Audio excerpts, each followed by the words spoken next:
Hello and welcome back to the worst Warmachine channel on the internet. I'm Malorian, and it's time for another Warmachine battle report. So looking at this one here, I am going to be playing my Infernals. I finally have enough models that I can play my own stuff. I'm missing a few things, but I'm pretty much there. So whereas in the past, I could have showed some battle reports where it's a mix of different models as I'm borrowing my friends and stuff. Now it's all mine, and although it's still not 100% painted, it's getting close, and so it's starting to look better on the table as well. So looking at this here on the game, I'm up against my buddy Jack again. He's over there running his Khador with Sorscha, and this is all of this is Sorscha3 running all of the mana wars and all that cool stuff. So on my side, I have my Omodamos list, but this is a new way that I haven't really played it before because it has the Howlers in it. Now, I know a lot of the Infernal players out there think that Howlers are garbage, but I keep on feeling like I need something that's a front line, something I can go up there and kind of take the alpha, stand or fold. I actually don't really care, and then I can counter in after. And I mean, I tried it before with Lamenters, didn't work so well, and it just seemed like, geez, I can just drop like 2 Lamenters, put in these Howlers, and then they can get the locked horns and be pretty decent for their cost. So this is going to be my first time putting them down. Obviously, you see them there with no paint on them. I'm sorry. It's just because I didn't have a chance to get to them. As you can see, I've been painting pretty quick. Also, some things to be explaining on my side as well is that the Runewood 1 is actually a Runewood 2, waiting for that solo to come in. And then also the Regna is actually being showed off here by the Corbeau model. So, I mean, she's basically like the princess of the night. So, it all kind of works out right here.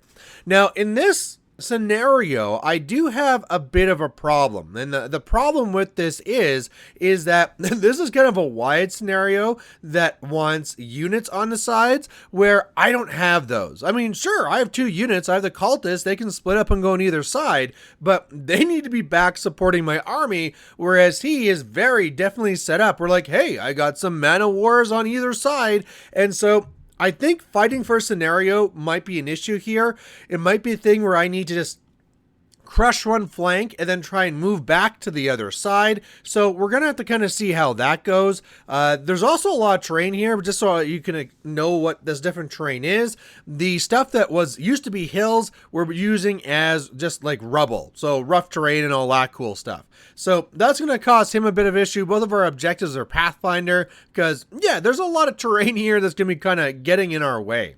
So really what my plan is here is to kind of really move up the center. I have at least on the left side the Lamenter that's planning just to try and contest that as long as possible. And if I can, explode into the right, do as much damage as possible. And as I said, if I can go and maybe crush that one side, then great. But as well, looking at where he is, he's already kind of leaning to the right. So I might decide to switch that over to the left, just whatever has the best opportunity. So I am going first, and I come up here. Really, I'm setting up that Howler line just like I need. I had Saxon go and run over and turn into a Desolator. I had then Regna go up there and make another Lamenter and put out Deceleration. I have Synergy going up onto, of course, Omodamos. And then, yeah, going up with my Cultists, filling back up the Desolator and the Lamenter, and at that point there, just kind of waiting this thing out. Alright, on his turn, he's taking advantage of the new rules for Shield Wall, where basically you get an extra 3 inches if you give up your combat action. So yeah, both of those Shield Wall units on either side are rushing up pretty quick. You can see here pretty obviously, they're happy being where they are right now. They're saying, I can score this zone, so come in and let me attack you if you want. Meanwhile, he has the rest coming down the middle, and I'm still okay with this. He actually did an early feat, put all these clouds in my face, but that's fine. I don't need to rush out into this. I can stay back. I can go and make a couple more Tormentors or something like that, and then just doing what I need just to contest. So we did talk about this, about how his feat isn't really all that great against me. I mean, most of my things have Isle of Sight, but hey, if I have to move through them and I'm going to be losing at 1 point of damage, that's better than nothing. And actually, I'm going to be using it to be like, you know what, I'm just going to stay over here and force you to come to me because you're the slow one.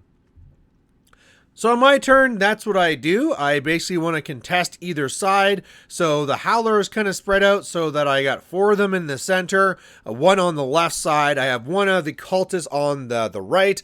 I go when I put up Deceleration again, upkeep Synergy, put up the Locked Horns. This time I am going to be turning the Noriega, who is really not going to help me in this game where there's nothing really can shoot and do some real damage. So it's turning into another Tormentor. And then, of course, go and try and load everything up.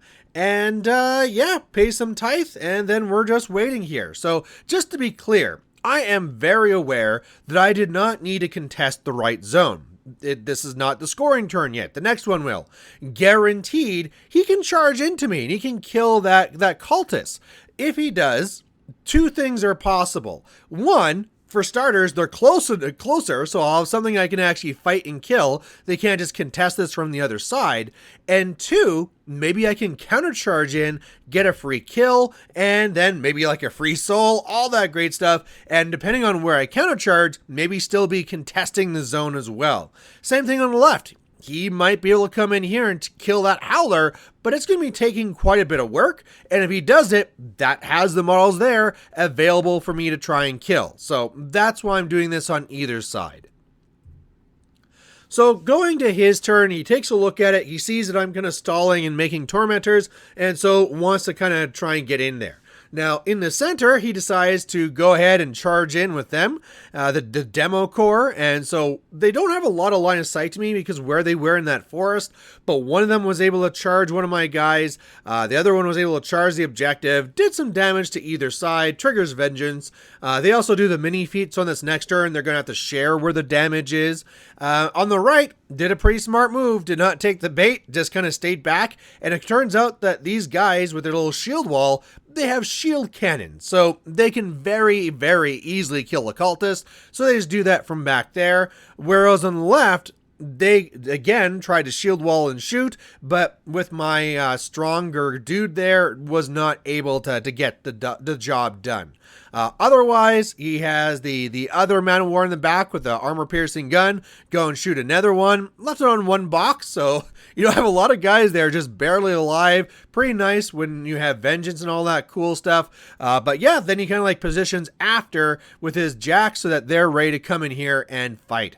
Now, I'm loving this because this is now setting me up for something that I purposely put this model in here for. So I have Valin Hauke, and I know a lot of people don't like it anymore because you don't have the full tactician for everything and all that cool stuff. But now that I'm running Howlers, it'd be really nice if I can be charging stuff through, and this is the perfect opportunity for it.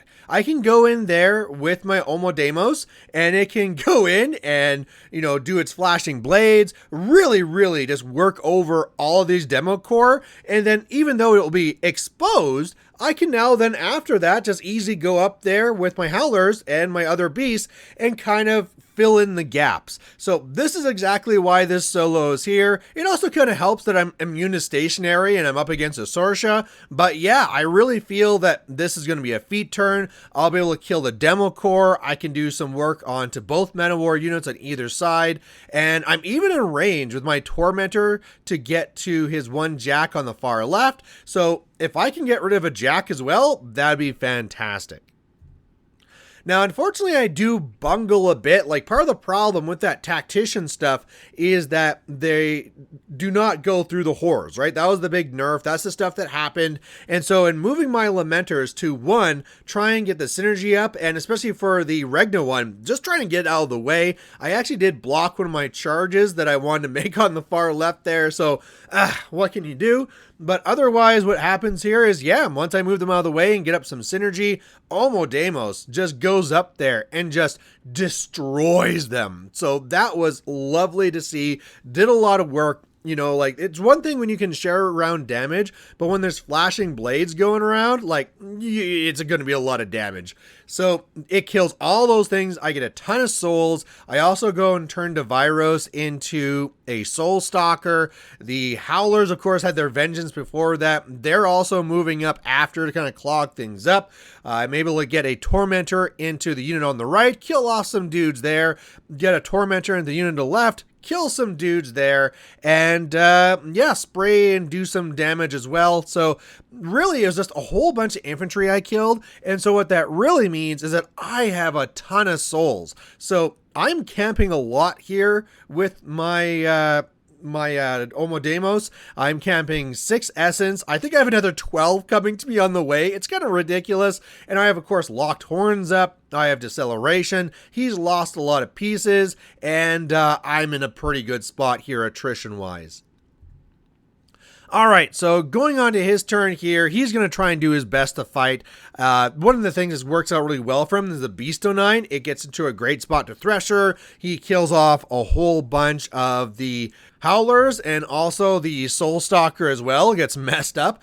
And then otherwise, yeah, he tries to hack at me with his axes, does a little bit of damage, you know, kills off the Lamenter that was up there, comes in and does some damage to a Tormentor, but obviously not enough, and I'm now sitting here with all the resources I need in the world. So, like I said, this is the spot I need to get to. You know, he went up that early control points, but now I'm in the spot where I can explode back, and I'm sure there's some way I could be engineering an assassination here, but I just really want to go for the attrition.